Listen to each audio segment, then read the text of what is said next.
Diambil berapa, 5 ya?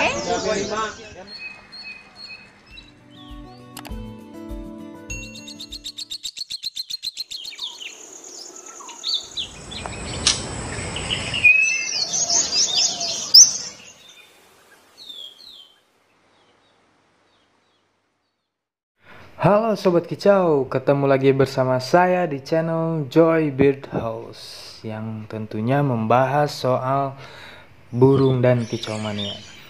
Oke, kali ini saya akan membahas tentang bagus mana sih antara loloh induk atau kita sendiri yang loloh atau loloh majikan.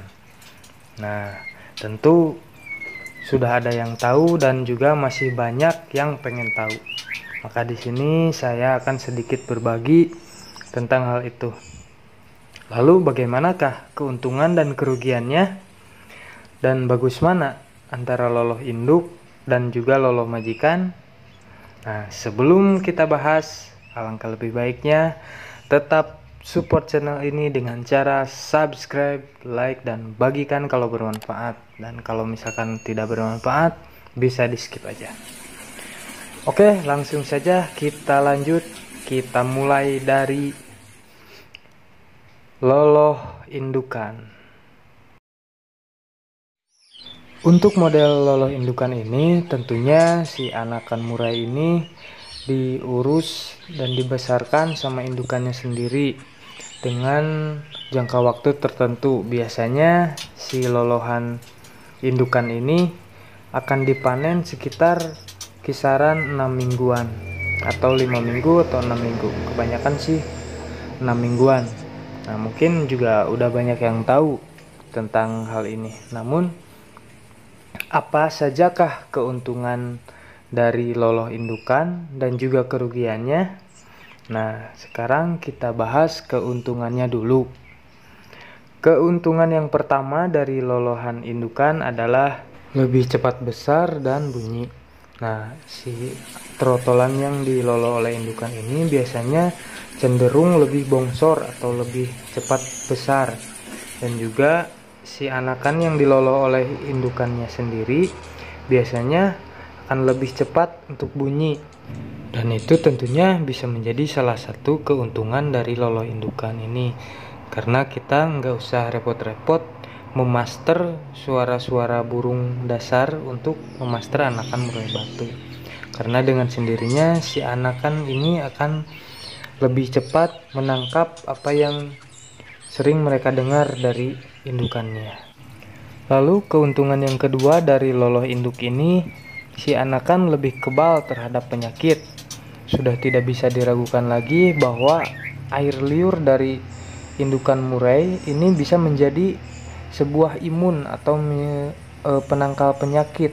Maka jarang sekali anak yang dirawat oleh induknya mengalami penyakit ataupun sakit. Keuntungan lolohan indukan yang ketiga adalah tidak menyita banyak waktu dalam merawat anakan murai ini, karena si anak sudah diurus sama indukannya sendiri. Jadi untuk tipe ini sangat cocok untuk penangkar yang sekedar hobi ataupun menjadikan penangkaran ini hanya sebagai sampingan atau bukan fokus untuk berusaha atau berbisnis. Nah, itulah beberapa keuntungan dari anakan yang diloloh oleh indukannya. Namun di balik keuntungan ada juga kerugiannya. Nah, untuk kerugian loloh indukan, yang pertama adalah lebih rentan terhadap cedera, karena saat anakan berusia 12 hari biasanya mereka udah mulai keluar dari sarang. Nah, dari situlah kadang terbang ke sana kemari dan bisa jatuh dan bisa mengalami, kadang juga ada yang mengalami patah kaki ataupun bulunya rusak atau apa. Nah, itu juga adalah menjadi kerugian. Nah, selain itu juga kerugian yang kedua adalah produktivitas indukan menjadi lebih lama. Yang harusnya biasanya sebulan sekali bisa produksi, dengan merawat anakannya si indukan bisa menjadi lebih lama untuk berproduksi kembali.